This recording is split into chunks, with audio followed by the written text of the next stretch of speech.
And we are live, and this is the final one for the year. No, just kidding.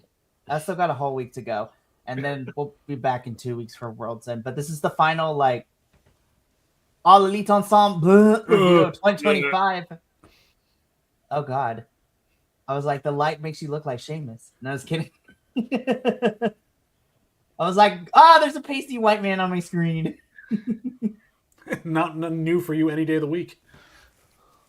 I mean, that's for a whole nother podcast, but hey-oh. Anyways, hello everyone, and welcome to another edition of All Elite Ensemble review, your weekly AEW review show here at BC WrestlePod. Of course, I got the crew with me this evening. Of course, my name is Mikey, also known as El Jefe. I run the ones and the twos and the threes and the fours, and I am mentally preparing myself because the rest of this week is going to be fine with the reviews. Sunday is where things are going to get chaotic, but I'm excited for the chaos because when three worlds collide, it's going to be nuts. Stay tuned for the end of the show for more details on that one. But joining me as always here on our Tuesday night, post-show breakdowns of AEW, I have Mr. Marina Kafir, JVL this time. We got to get a whole cookbook with all these names now, I swear. I'll come up with the recipes. I'm working on them in the background here. Heck yeah.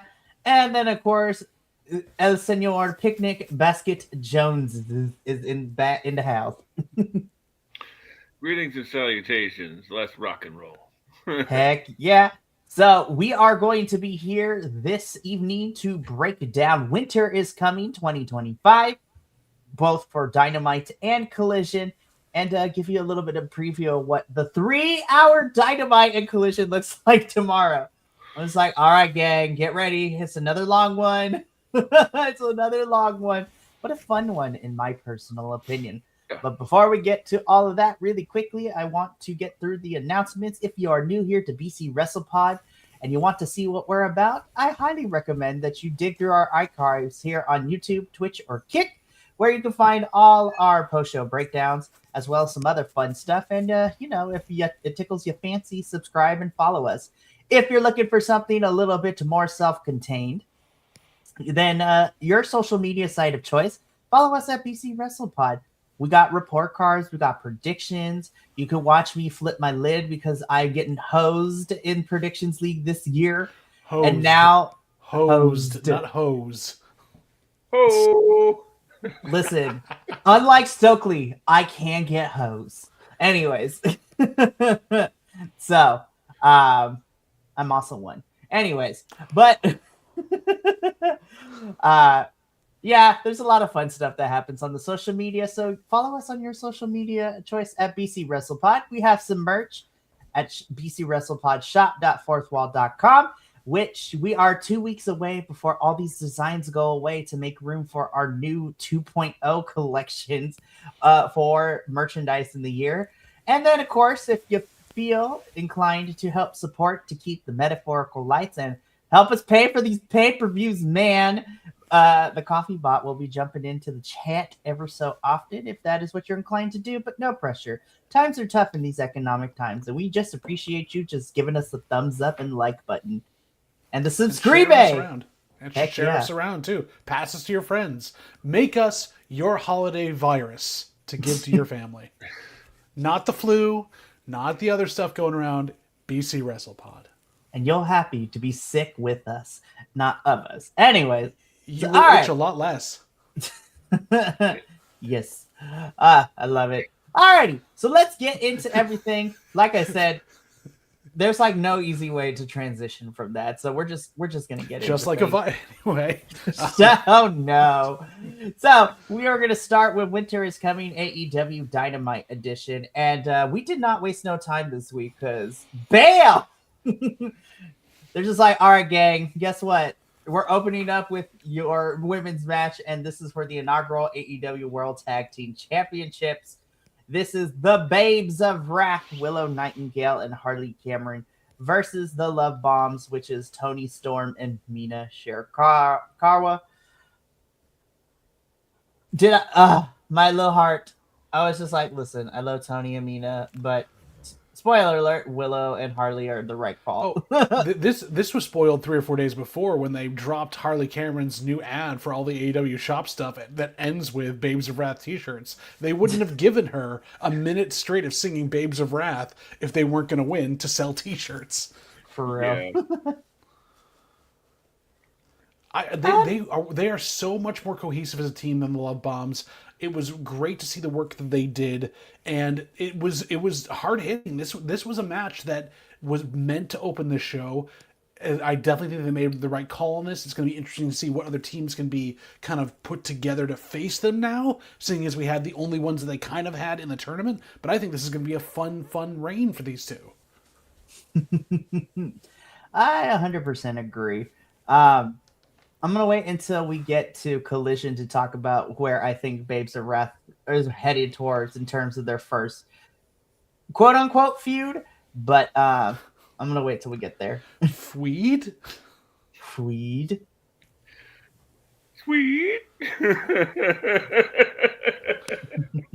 I have to wait till...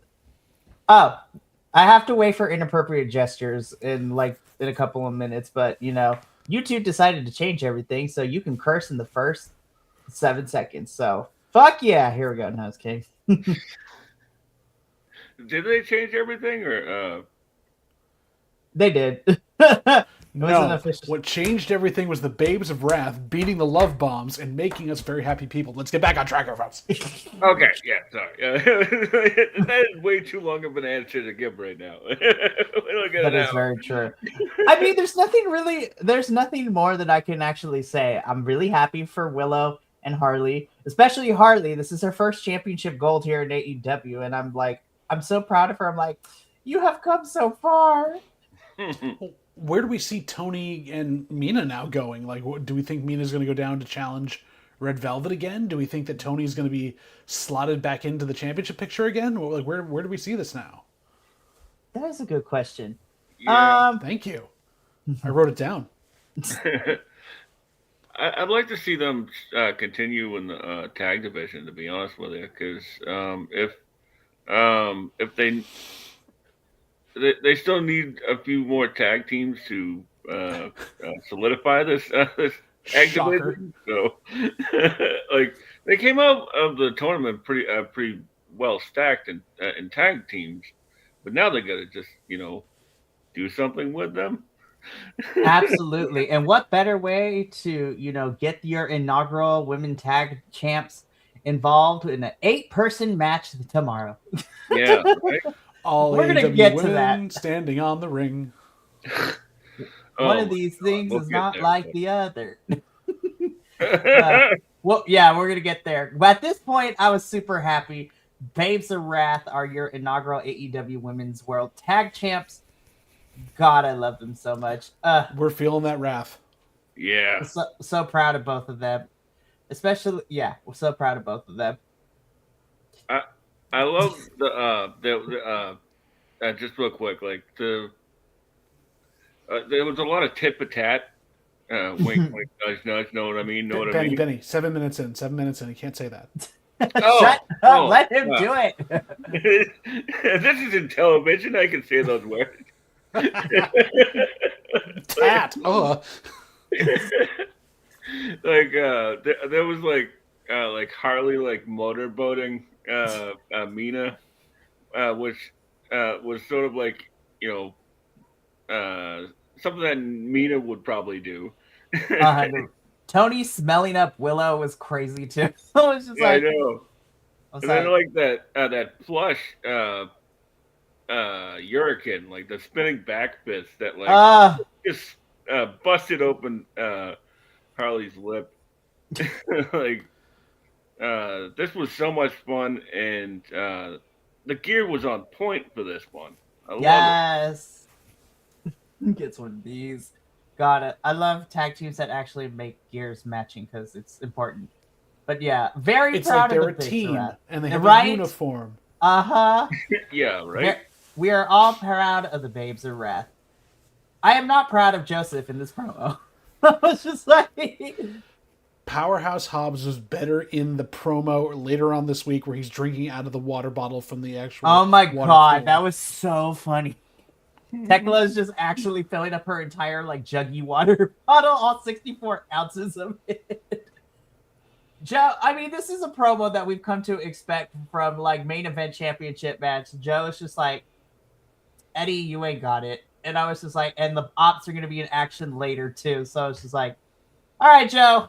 I was like, I love you, man. I do. But I was just like, we'll see you in the main event. And then you've got. Go ahead, Benny. Go. All I was gonna say was like this one seemed like I feel like every year Joe has one promo where he hits one line, you go, ooh, that's really neat, and this time it was the reality of the business, and I don't know, he's just cool. And lastly, Hobbs can look at me like that anytime. Oh, 100%. I'm just like, Hobbs can look at me, and because I'm a masochist, Shibata can also look at me however he wants to. With his disappointment. Hey, you know what? I'll take it where I can get it.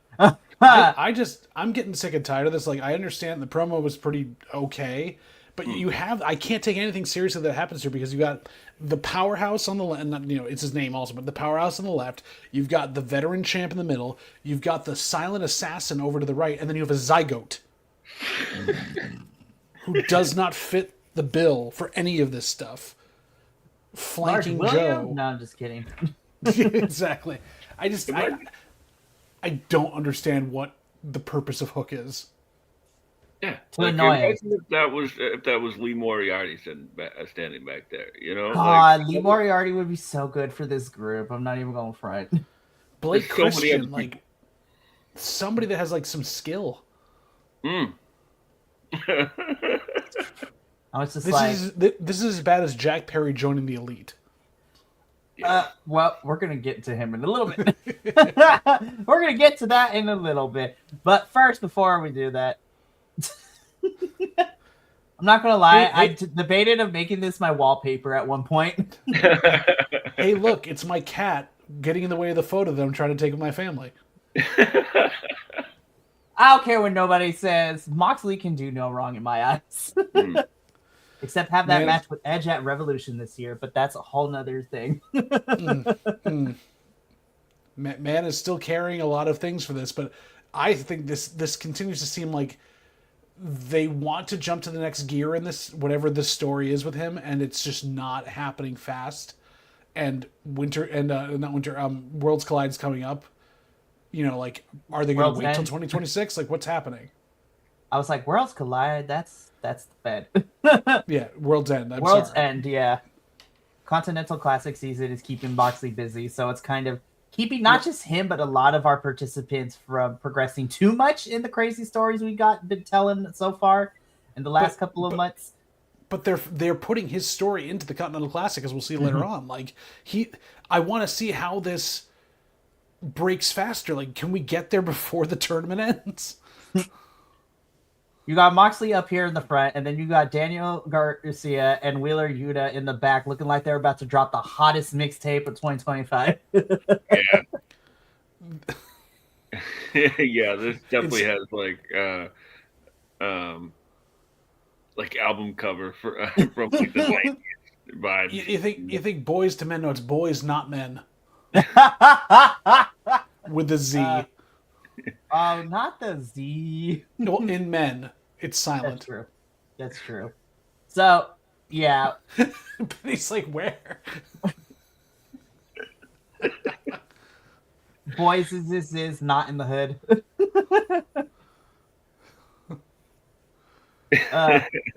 Honestly, because Wheeler Yuta is like, tonight's the night. It's like the worst nu metal album of 1998. Yes. Death Riders. It's like a Sunny Day Real Estate song. I love that. And on that note, we're gonna move on. I love it though. Jack Perry, we tried. Hey, he was a last minute replacement for Darby. I mean, that's saying something. Yeah, but honestly, I didn't hate this match. I thought this was a pretty fun one. Not everyone gets to bite Okada on the dick. That shit was hilarious. I was just like, is that you're gonna be your thing that you're gonna do ever so often, Jack, with people you don't like? I'm not gonna lie. I was like, why are you biting him in the dick? Also, that was hilarious.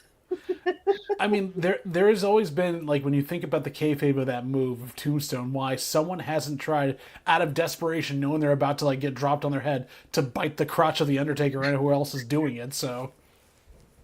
Yeah, good luck with that happening. Like, we don't know where they have been. Undead. Or just...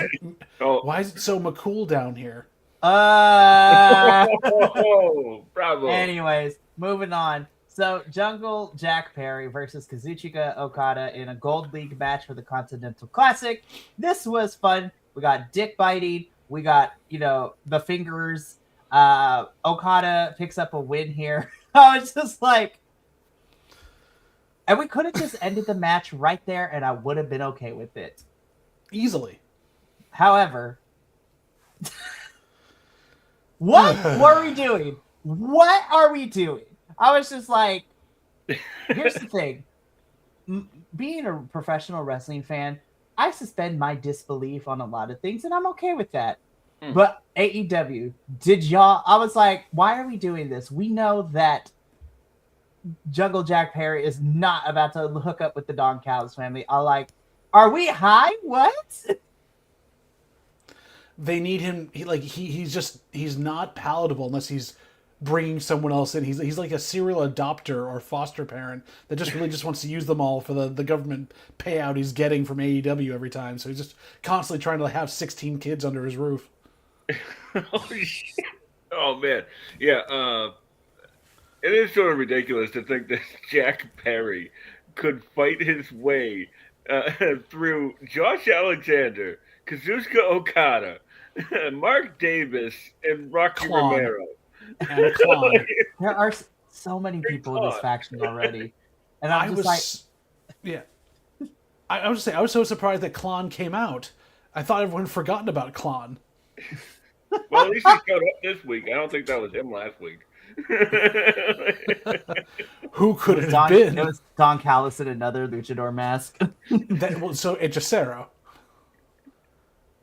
Because he's so Hechicero every time he comes out.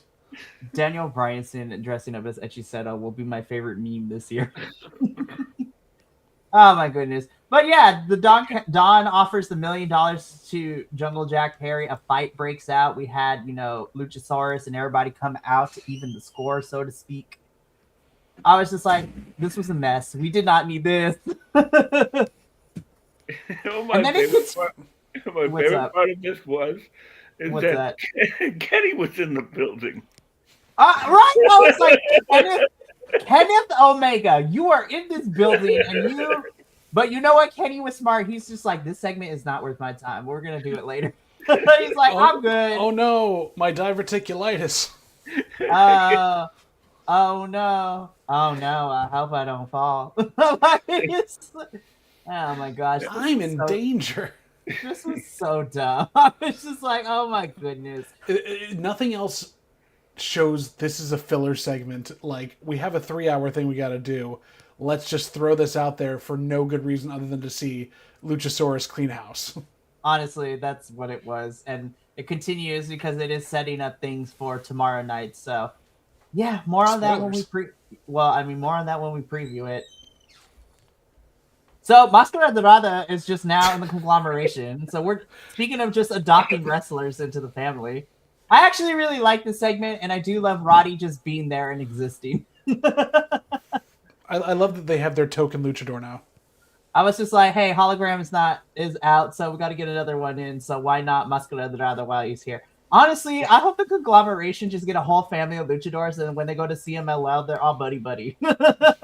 But then I love Mark Briscoe's face as the love bombs come in and they hug each other, and it's just like, come on, Mark, can you please just react to everything nowadays, everywhere? Just I don't know if it will happen, but like I need Mark Briscoe, Katya, and Trixie Mattel to be on that Netflix reaction series now. I was like, can you imagine the three of them in that chaos?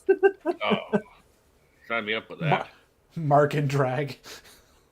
Mark is a drag queen. He just doesn't need. He has the persona of a drag queen. Again, I don't want to put. I was like, you know what? Mark could be down for that. Hey, Netflix, there's your idea. Let's do it. But this was a really cute moment. I enjoyed it. This was happy times. Yeah, Dorada being conglomerate adjacent is pretty great, man. I need all the adjacent members to actually get like little like little merit badges or friendship bracelets now. I'm just like, friendship bracelet, let's go. Even everybody like in this photo, like when he went to go like shake everybody's hand, they were like, huh? What? Oh, okay. Oh right, you're here. Oh yeah, you. I was just like, oh boy. This was cute moment. Anyways, all right. Uncle How Edward, can you tell this is a filler feud? Uncle Edward, I love you. Uncle Kingston, I love you, Unc. You down, right? I was just like, you mean more, and you mean a lot to me, and you mean a lot to other people. But tell me this isn't a filler feud, but it is a filler feud. I was just like, Eddie knows what's up. His face tells me all of this picture. There's nothing behind those eyes. He's dead inside. You know, like I don't have a problem with like the like world title being just challenged for on the television show, and anytime that anybody invokes the name of Terry Funk, I'm like, okay, I'm on your side. Like, all right, I can't be mad. I was like, Yeah. okay. I can. but yeah, fair enough. And what is it like? Oh, never mind. I forgot what I was gonna say. Edward, sound like Eddie's promo. Edward, we're going to see you in the main event later. Just like I said to Joe, we're going to talk about and see you in the main event later. This stretch was just a lot of promos during when we got to this we have a 3-hour show. How do we fill 3 hours? That's true. I like Briscoe on the mic. Daniel trying to...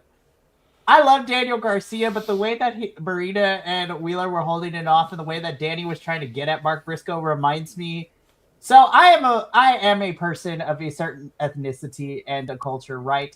And these are things that do to me. But it's like the equivalent of somebody putting their hand on someone's forehead and then Danny was just doing the windmill to try to get at them.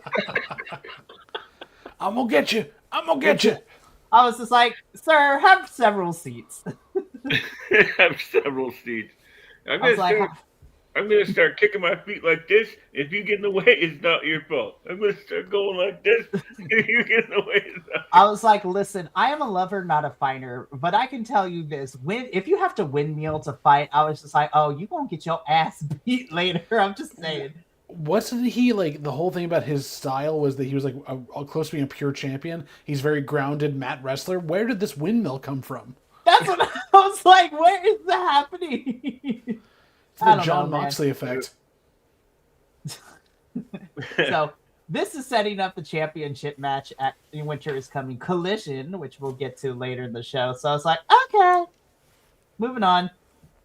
Listen, the Triangle of Madness were still beating bitches up, and Chris Stander's like, I'm tired of watching you beat bitches up, so I'm gonna beat you bitches up. Violence begets violence. It's a perfect lesson to learn. So Chris is taking no crap from the Triangle of Madness, which also sets up a collision match that is happening too. Because then Jamie Hayter's getting involved because Jamie got beef with them still. So this is setting up Jamie and Chris versus the Sisters Sin in Collision. But Chris is like, I'm tired of you beating bitches up. So in response, I'm gonna beat you bitches up. Bitches be beaten. Yep. Nothing more I can add to that, so we can move on. Listen, I love you, Swerve, and I love you, Hangman, and Powerhouse Hobbs and Shibata. I was just like, this was not my favorite match. I'm not gonna lie. No. This wasn't bad, but I was like, not my favorite match of the whole week. I'm not gonna lie. Yeah. One thing I liked about this was like, when they were fighting in the concourse, but once it got in the ring, like everything just sort of like grinded to a halt, Oh my gosh. because it was just a tornado tag, like like everything they were doing outside they couldn't do inside, so it's like now back to regular rules. Oh right, we have regular rules.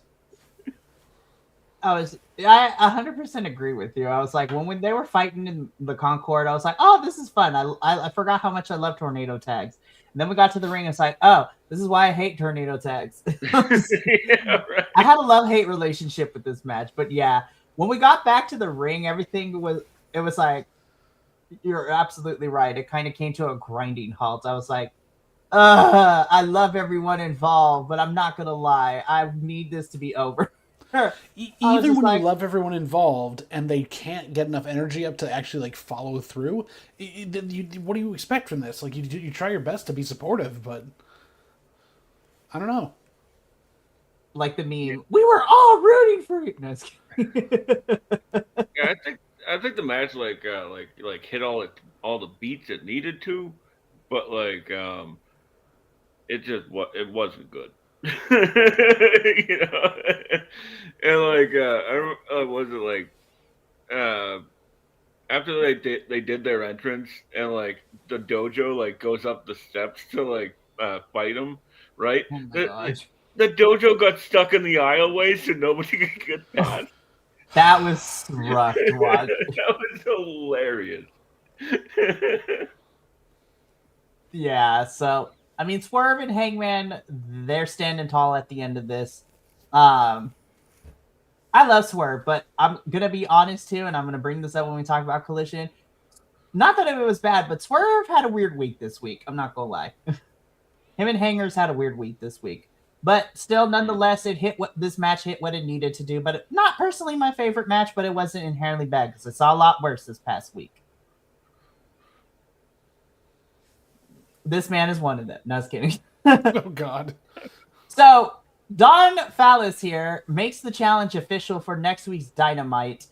The Bucks to find a partner. $1 million is on the line, and I'm just like, okay. I was like, we figured this was coming, but okay. Moving on from you, Don. Please, let's all move on from Don. Woo! Oh my God! Match of the night, match of the Lordy. Match of the tournament so far. Holy hell, man! So, Gold League Continental Classic match: Kyle Fletcher, Speedball Mike Bailey. I already knew this match was going to be good. I was just like this. Oh my God! I'm not gonna lie. This match alone, even though it was just this past week, it already bumped a couple matches and it's in my top 10 of the year list. Like, honestly. Oh my goodness. And the fact, well, okay, here's what I really loved about the match. Everything. But what I really, really liked is that this week alone, what I liked is that we got close to the time limit and we ended in a draw. More on that later. And what I loved about this is that Speedball came out with the win and he pinned Kyle Fletcher, keeping him at 6 points. So I'm just like, ooh, things are getting spicy in the Gold League. It's a much better booked tournament this year. I was just like, thank you, Tonith Khan. Antonio, we appreciate you. Yeah, but holy crap, this match was awesome. Oh man, was it ever? And there was a few story beats that that they did in this match that would play out in Speedball and Kevin Knight's match. The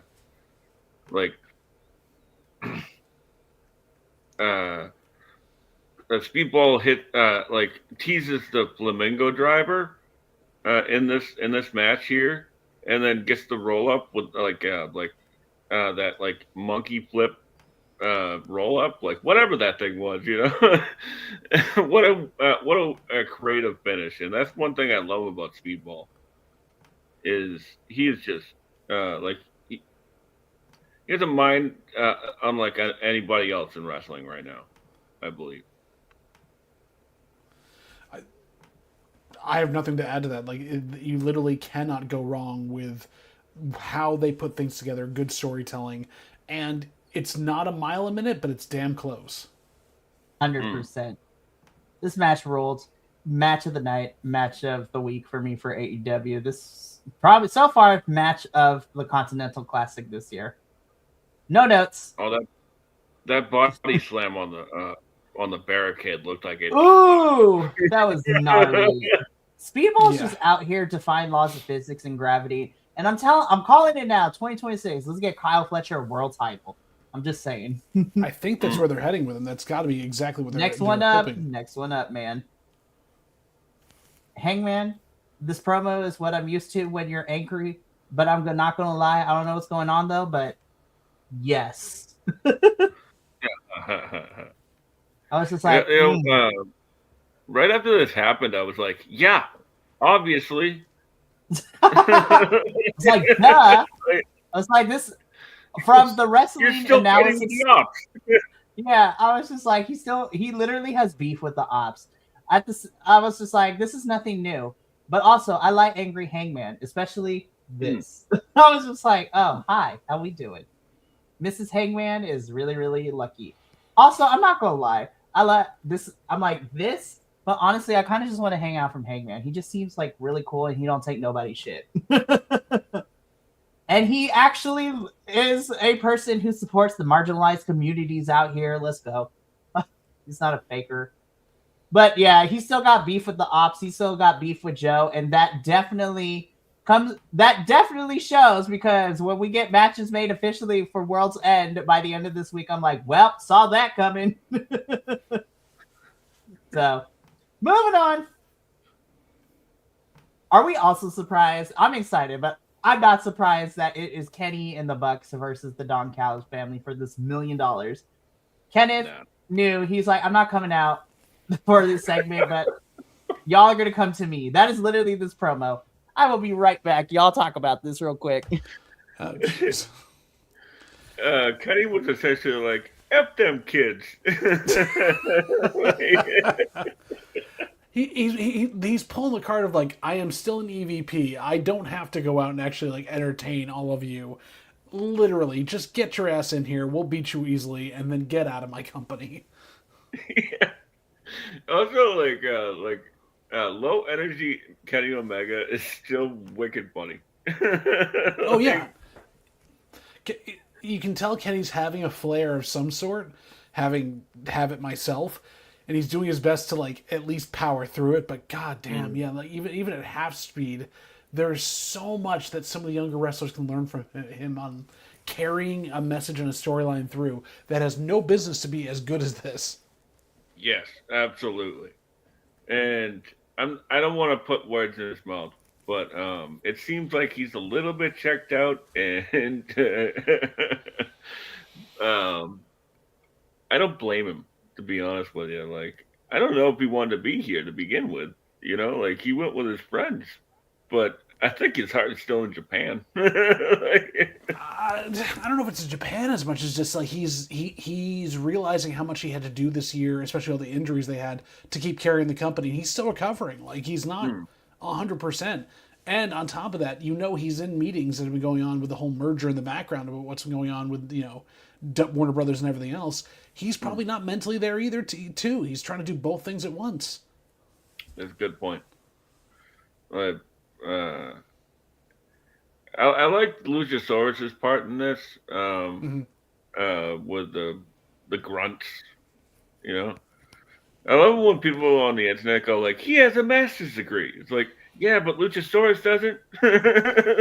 Oh, he's got a master's degree in lifetime beating people up. Yeah, exactly. That's a history major right there. You know?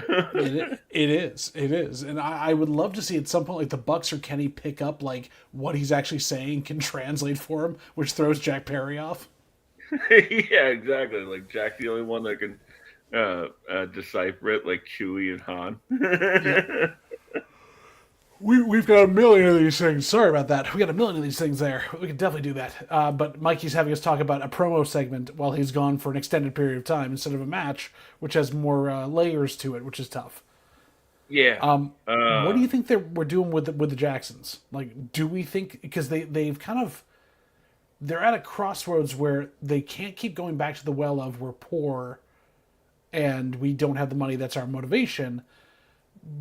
But I don't see any other reason that they're involved in a lot of things. I honestly, I don't know where they're going from here, and it sort of worries me. And because I know when the Bucks start to check out, the Bucks are not there. I know the comment section might be a super kick party after this, but I doubt it. I don't know.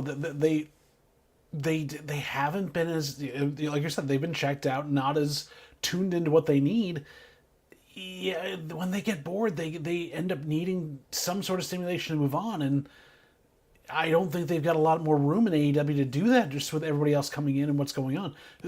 Truth be told, they also could be involved in these talks that are going on and just seeing the writing on the wall, like, oh crap, this could be ending all very soon.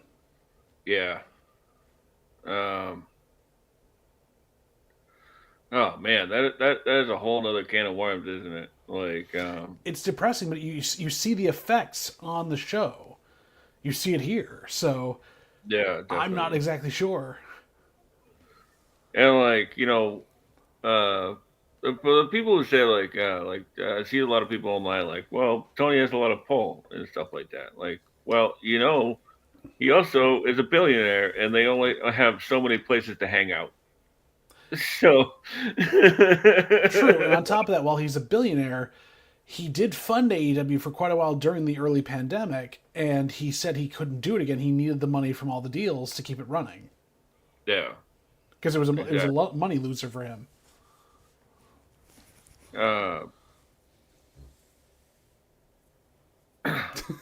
Mikey, we can't change the slide.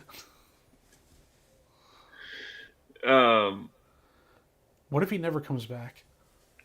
He just never comes back. It would just like this stream will never end. Of course, he's on West Coast time. Well, he's on West Coast time. You and I have to go to bed at some point. Yeah, right. And that's why Mikey is the best boss we've ever had. Indeed. Don't lie. I'm just kidding. I am not the best. I am adequate I am adequate. At best. At best. I'm average. Anyways, let's move on. Please. Oh, can we just stay back on that other one? Okay, hold up. No, we got to continue because we got to get through this to get to Collision. See, that seems like most weeks. I mean, we knew what this was. Did I still enjoy it? Yeah, I did. This was fine. I mean, yeah, I have nothing else to say. I was just like, no, it just was. That's all it was. Like, could I have skipped this? Probably. Could we have not had a championship match on the show? Yeah, and it would have been fine. Could we have put the women to main event? Yes. Yeah. Eddie, I think, bit off a little bit more than he could chew. And he asked for he should be careful about what he asks for. Because he wanted Ring of Honor Samoa Joe, and he found him. And unfortunately, he got his butt whooped. From pillar to post, as they say. It's almost like calling out Samoa Joe when you're still about a month into your return may not be the smartest of ideas. Yeah. Oh man. Well, at least they put it on a good show on Final Battle. Like that's crazy. Yeah, it was what it was. It existed. So moving on. All right, now we're getting into Collision where there's like, all right, guys, we taped this in the same night, so we're not going to waste everyone's time here. So let's do this. We kick Collision. Winter is coming off with this one. On paper, I was really excited about it. By the end of this, Swerve has had a really weird week. Because I was just like, I feel that, again, on paper, this was great. Both of them were fantastic. Nobody did it horribly bad. I just feel that there were a couple of sparks missing between Swerve and Josh in this one. And I was like, oh, man, that's a bummer. Again, it wasn't bad, but there was some stuff. I felt like they were a little bit missing. It's weird to see these two who have amazing matches with everybody else just kind of stumble. And I wonder whether it was like travel or whether it was a longer night or just something else. But it seemed like they had not had time to get on the same page before the show. Yeah, I agree. And I felt like this was sort of like a glorified squash. Like, Josh got some offense in, but he was never in the lead. Right. So like, Swerve was pretty much just manhandling him, and I'd like to see a pay-per-view match between these two at some point. I feel like there'd be more shenanigans from the Don Callis family if we did that. I'm cool with that. You want to see more Dome coming at this guy? No, I just love seeing the internet throw a hissy fit. I'm sort of an agent of chaos. Sort of. I'm just kidding. I was like, Benny, we have seen your social media. There's no sort of. No. Yeah, pretty much. Now, your social media do be lit though to read. I was just like, listen, every friend group, especially in professional wrestling, every professionally, friend group needs a pit bull. Benny is ours. Yeah. So yeah. I do hope we get to run it back between these two and that way to kind of redeem sounds like it's such a harsh word, but redeem the potential that this could have been. Again, wasn't bad, but I will say though, I was like, Swerve ate himself because I was like, man, you came back and you looking swole. I was like, what's happening? Yeah. I don't mean to be that guy, but I'm going to be. We need to start talking about the sides of people in AEW. There needs to be a discussion. I don't know from who, but I nominate you, Benny.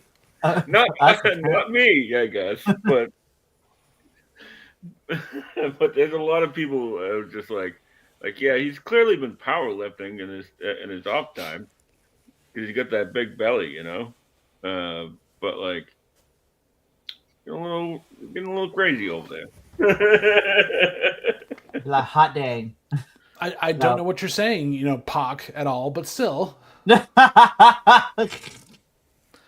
We're gonna get busting to him. out of his unitard. For reals. Oh my gosh. So yeah, this was okay. I was disappointed. And I was just like, all right, well, we can only go up from here, right? Yes. I want nice screen grabs. I would like to thank frame 3. I would like to. If this was not me, I would like to thank Pro Wrestling and MMA News. They are a news outlet on the social medias and Facebook who cover all the things and get the screen grab. So I was not the one who picked it, but when I saw this, I was just like, we're gonna get a kick out of this one. Mina, never change. She won't. She definitely won't.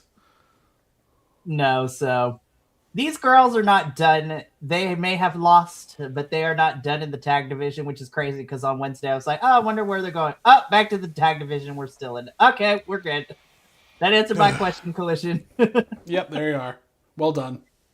Fantastic. No notes. No notes. Frame 3. Anyways, moving on. You know what? Shout out the Sisters of Sin. I keep saying this every week, but I'm so proud of how far these two have come. And they got their ass beat by Jamie and Chris. Well, there's a little bit of dissension breeding there between Jamie and Chris, too. Like, there's a little fun undercurrent that I loved. Which sets up for what we're going to talk about in a little bit. But Jamie Hayter and Chris Statlander versus the Sisters of Sin. This was a fun match. I really enjoyed this one from all four of these ladies. And again, you're absolutely right, JVL. Throughout the match, Jamie and Chris had a little playful tension, underlying tension, so to speak, which kind of boils over into the next segment we're going to talk about. But I had a good time with this match, and I'm like, again, shout out to Julia and Sky. I was just like, yes, I love them so much. Yeah, this match was really fun. Sisters of Sin are like working like a well-oiled machine right now, and there's not a lot of women's tag teams working like that, so it makes them stand out a little bit more. And the only thing I really got to say about, like, I was saying about Blue Sky. Blue Sky. Sky Blue. We got to get Sky Blue on Blue Sky. Social media side. Just switch. Jeez, man.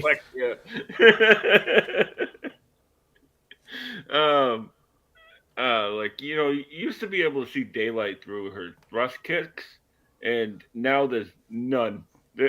Those things look stiff as hell, and God, she's great. And the last thing I'll say is that, like, if Julia does a lot of great stuff. She's come a long way. But if everybody on the roster is doing a standing moonsault, maybe do a leg drop. That's all I'll say. Yeah. Lately, she's either overshot it or undershot it. It hasn't really hit like it normally does. No.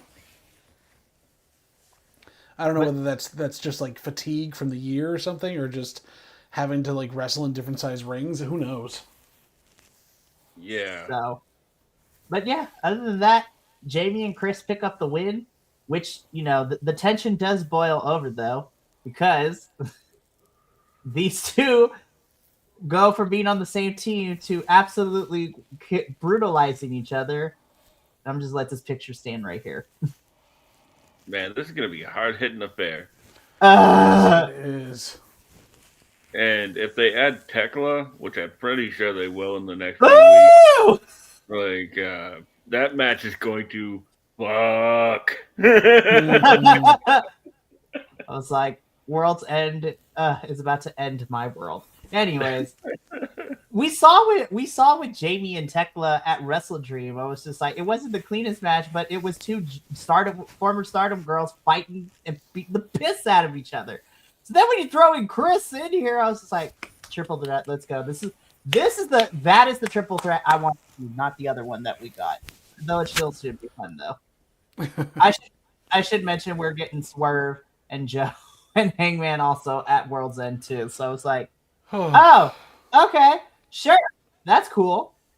No judgment here, but judgment. We can't make a decision, and we can't just put the title back on the people we've had for the last year. So let's have Joe in the mix as the champion, so that we have. That is why MJF is gonna win. No, I'm just kidding. Max is popping up in the next couple of weeks, especially with this diamond ring coming up tomorrow night. So it's like, well, here it is. Yeah, the thing is, right? Like a week or so ago, they were like, it's a tournament for the Dynamite Diamond Ring. It's like you got to win a battle royal and then beat this guy or that guy at World's End, and it's like, what's happening here? Can we? We lost the plot. They're like, oh crap, we got other things that are around this time. So we're gonna talk about every match type. I was just like, for reals. anyways, I'm excited, and if this becomes a triple threat with Tekla, my money is yours, AEW. Well, it already is, but I'll throw more money at you. You know what I found funny about that Staten Hater feud is that like they built it off of you. Yeah. Like, Most non-verbal feud. It was. So like if they did that with the men, they'd be. Oh wait, never mind. They already did. And it worked just as well. Yeah, exactly. Right. All right, let's get into this because this match is what gave us our first draw of the tournament. You have your CMLL World Heavyweight Champion Claudio Castagnoli and your IWGP World Heavyweight Champion Konosuke Takeshita. God, they beat the piss out of each other. Yeah, this match was brilliant, and like once they said that it was both world champions fighting each other, I was like, "Well, this is going to a draw, and nobody taking a pin." And that's exactly what happened. We reached the 20-minute time limit draw, and that wasn't enough though, because these two wanted to continue to fight each other, and I was just like, something tells me that we're going to see this iteration in some point in the next couple of weeks. So we'll see what happens. But this was brilliant. I had a good time with this. They were just brutalizing each other, as it should be with these two. And then they kept wanting to fight each other afterwards, too. So it was great. It's almost like they actually care about the tournament, and they were having fun with actually doing what they were doing. Right? That's a crazy concept. Yeah, and like this one actually sort of felt like a really good G1 match. Like for reals. Hashtag Claudio for G1 next year. He's running out of years to do it, so may as well get him in there when he can. For reals. For reals. Great match. This was fun. So now they're at 7 points apiece. So they have to be very careful going into their last couple of matches because everybody else who's still got 3 matches left, there's still time to catch up with these guys. So this is going to be interesting.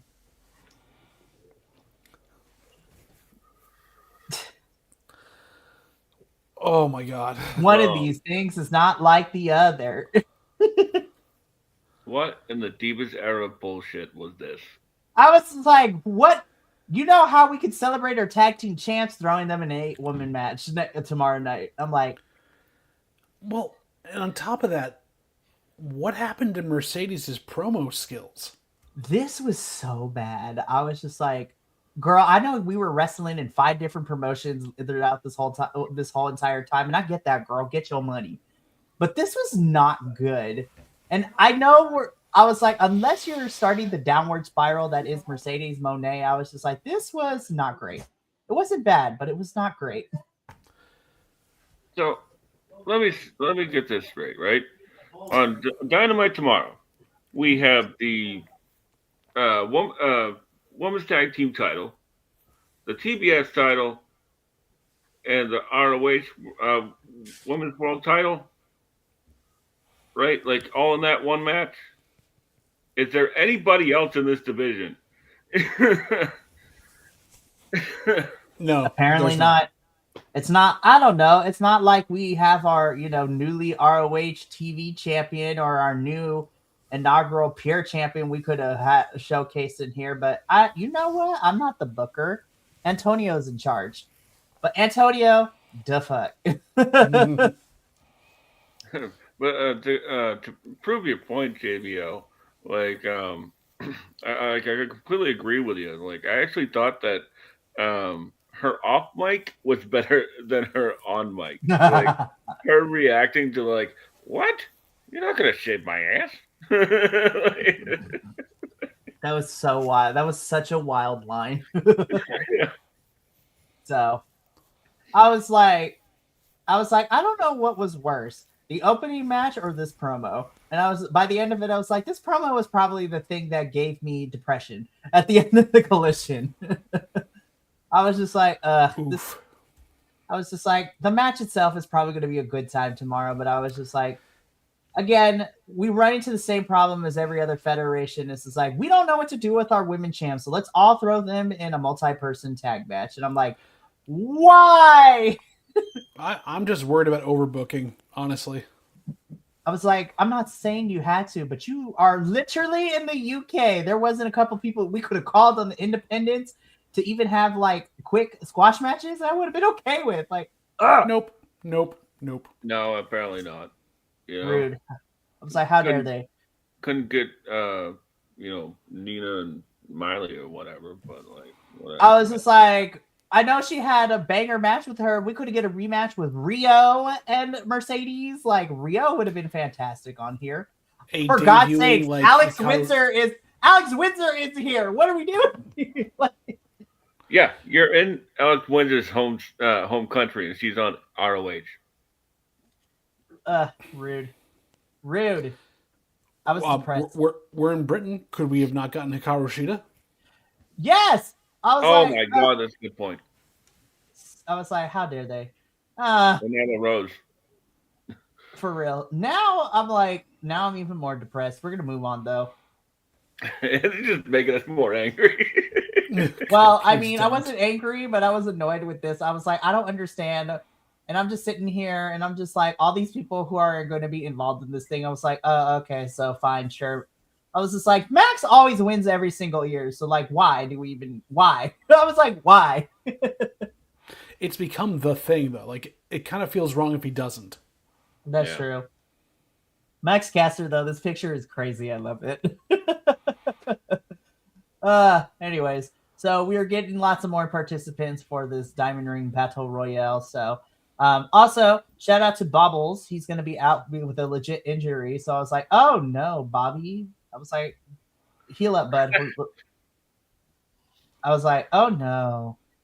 But also, no. Shelton Benjamin singles run until he comes back. I'm just saying, man, Shelton deserves it. He's so good. Anyways, moving on. Woo! How are you going to top your match with Kyle Fletcher? There you go.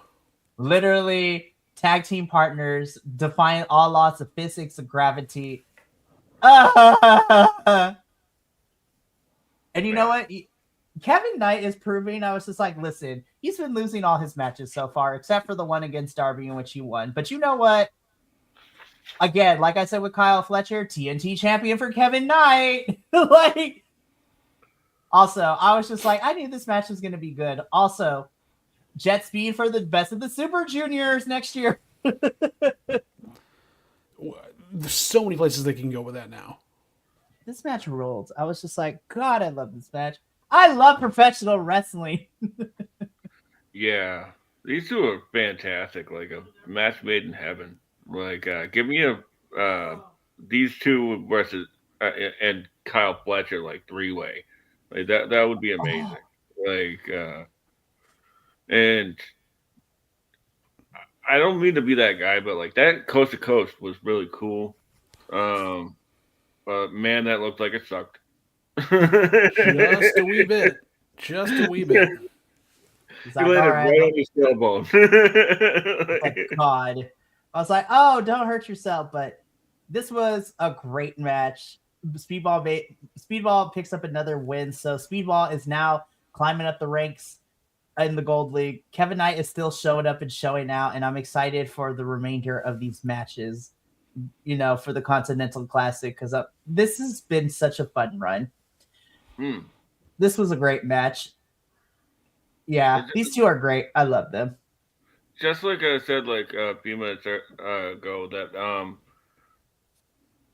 there was a callback to the Fletcher match in this match. Like at the end, Speedball goes for the same the sunset flip cradle,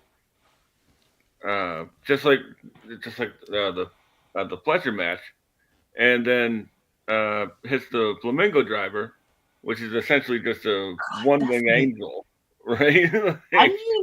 I need more wrestlers to do the flamingo driver because that thing is beautifully gnarly looking thing. Yeah, man. That I was like, what is even happening? I had to like like roll it back. And the crazy thing is that I forgot that Speedball can do the flamingo driver, but he doesn't. Even in TNA, the only two people he brought that flamingo driver out against was his 1 hour match with Josh Alexander and his Bound for Glory match 2 years ago against Will Ospreay. He doesn't bring it out unless he absolutely has to. Right. Ultimate. Or he wants to be a show off, one of the two. Well, this is the tournament to do that, though. That's the thing. True. God. I'm ready for Jet Speed Tag Team Supremacy in 2026. Like, I'm here for it. So good. Yeah, that match made me think that, like, a bunch of people in AEW have like 4 friggin' finishes. And you know what? I am one of those people that believes is like, I love me when you have 4 or 5 different finishes, because then it's like a bag of tricks. I never know what I'm gonna get at the end of it until I do. Yeah, but then share some with the folks that need them, though. That's true. That's their problem. That's their problem. What isn't my problem is the amount of pictures we get of Mark Briscoe in these cards. Oh. I was just like, y'all know you shot like 25 new headshots with this championship belt on him too. God bless this man. But main eventing Collision Winter is coming is the TNT Championship. Mark Briscoe versus Daniel Garcia. This is a pretty solid match. I was just like, half an hour ago when I was talking about Daniel Garcia windmilling to try to get to Mark Briscoe, I was just like, this is the stuff. I'm gonna say this. Daniel Garcia, I think character-wise has got, glad to see him in a different direction for the Death Riders. I might have my criticism still about it, but it is what it is. However, Danny, I love you to death. I truly do.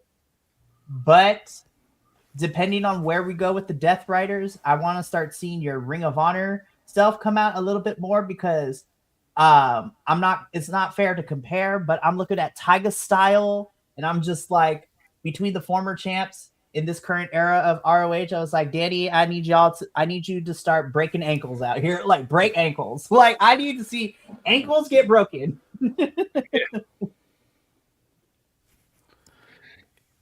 These two had incredible chemistry, but I guess it's hard to say because Mark sort of has like incredible chemistry with everybody.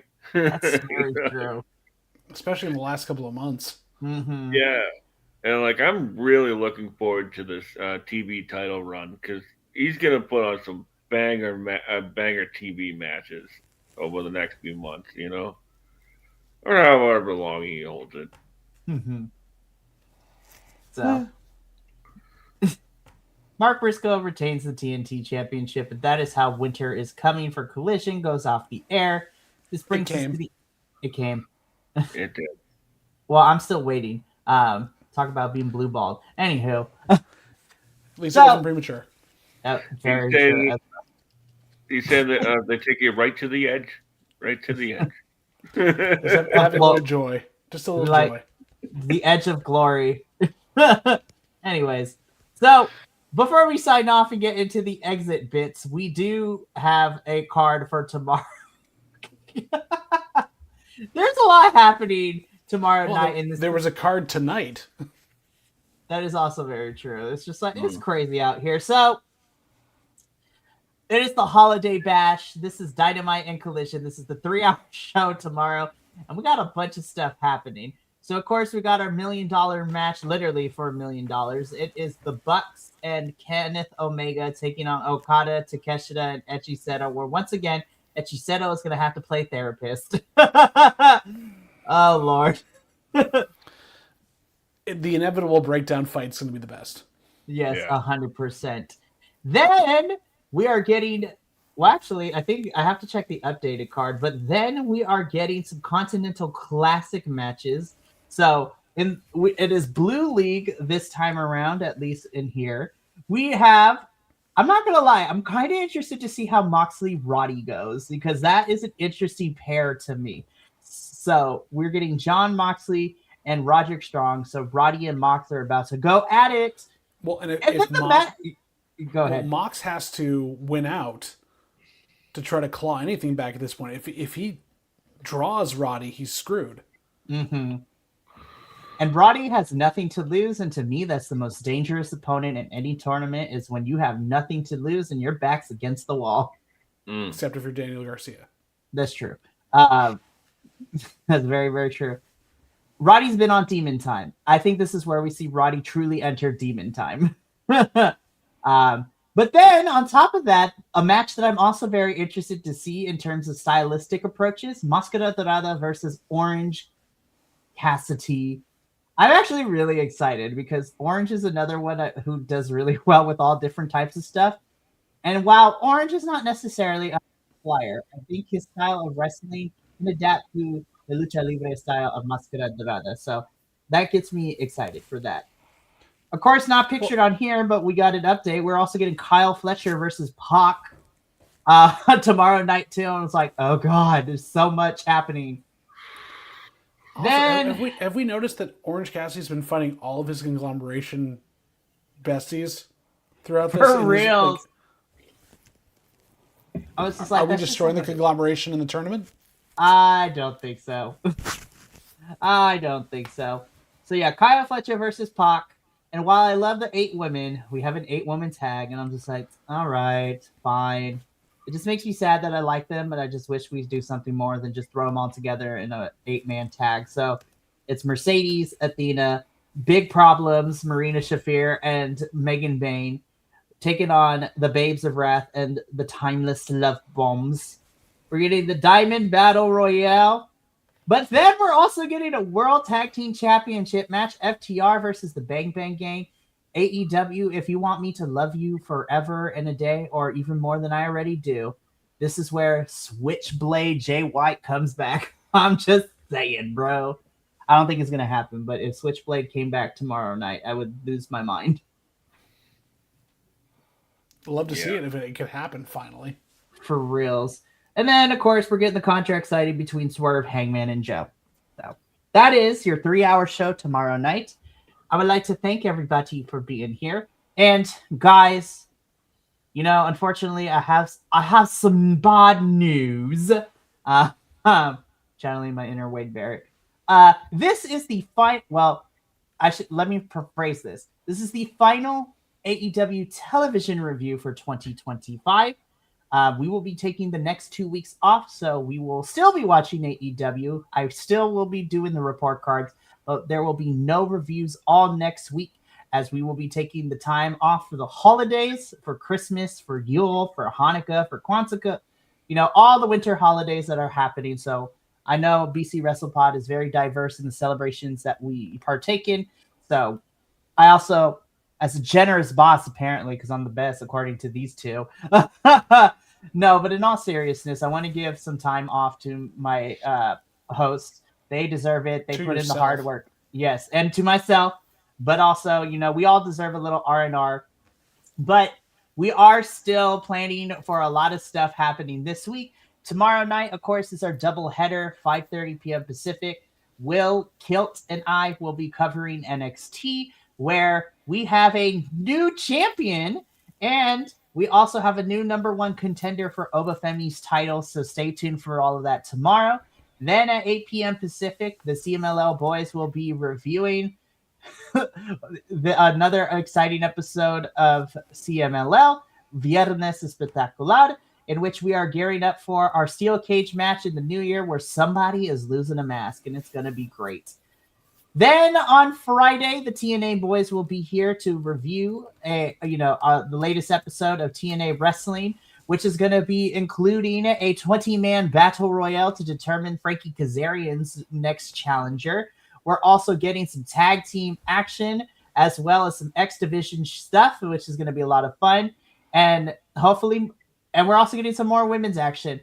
TNA, much issue as I had with you, it was the right call to make Indy and Danny Luna's dog collar match the main event, and that was so freaking violent and great. I love it.